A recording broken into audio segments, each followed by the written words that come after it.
While attempting a getaway, a 23-year-old purse snatcher ran into the street and was struck by an automobile. He is supine, still lying in the middle of the road.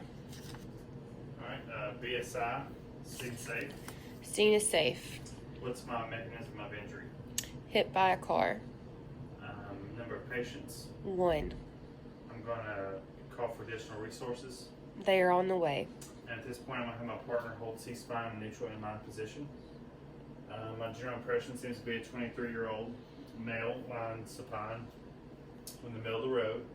I'm going to check his LOC and, sir, is he conscious? Yes, he is awake, alert, and extremely anxious. Okay. Do I see any major bleeding? And what is his chief complaint? You note no bleeding around the patient, and chief complaint is pain in the right chest and hip. Okay. I'm going to go ahead and check his airway. Is his airway open and clear? It's open and clear. My breathing, what is my rhythm and quality? 36, slightly labored and shallow. All right. I'm going to give the patient high flow oxygen at 15 liters per minute through a non-rebreather. And I'm going to continue to monitor those his ventilations and his mental status. The circulation, what is my rate, rhythm, and quality of the pulse?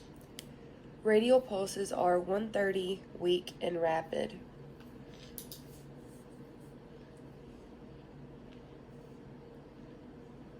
And the skin color, temperature, and condition? Skin is cool, pale, but dry.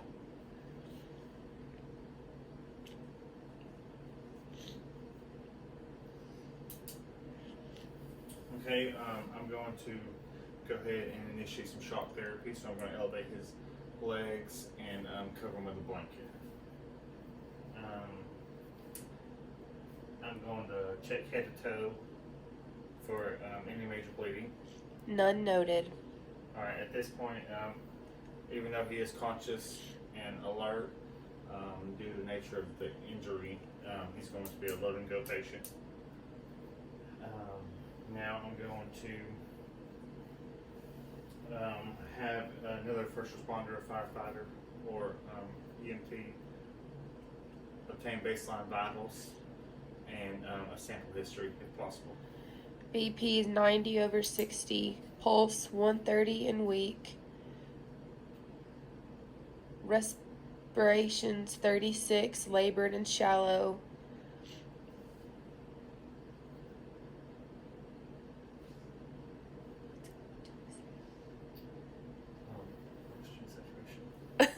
Oxygen saturation 88%. Patient denies allergies or any significant past medical history. He can't remember the last time he ate. Okay. Now I'm going to start the DCAT BLS tick. I'm going to start with the head and face. Some mild road rash, but no other obvious trauma. Alright, I'm going to check the nose, mouth, and ears for any fluids. None noted. I'm going to check his eyes for pearl. They are pearl.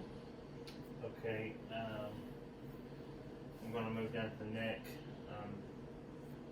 It's the trachea midline. It is trachea midline.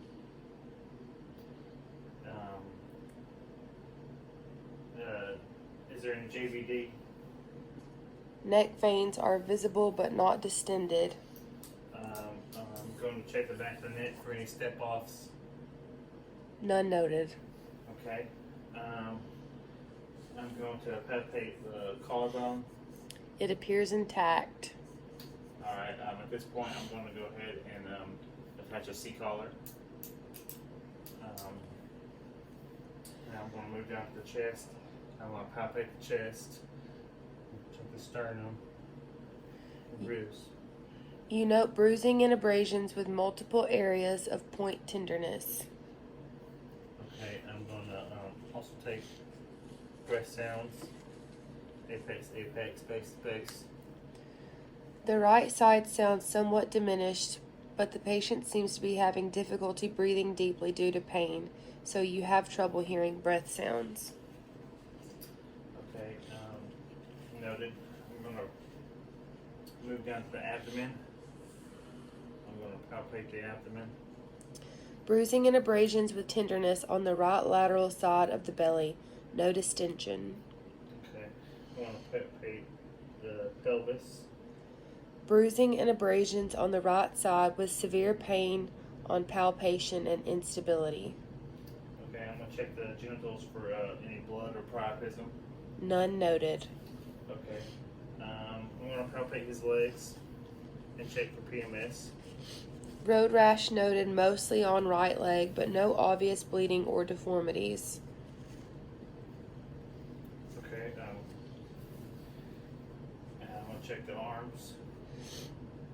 Road rash on right arm with deformity. I'm going to check for PMS. Now I'm going to log roll my patient on the C-spine man's count. 1, 2, 3.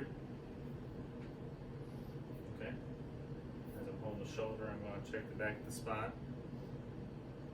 I'm going to check the buttocks. I'm going to check the back of the legs. Spine clear of deformity. Bruising and tenderness on lateral right wall. Okay. Now I'm going to put the backboard under the patient. I'll log roll the patient back onto the backboard.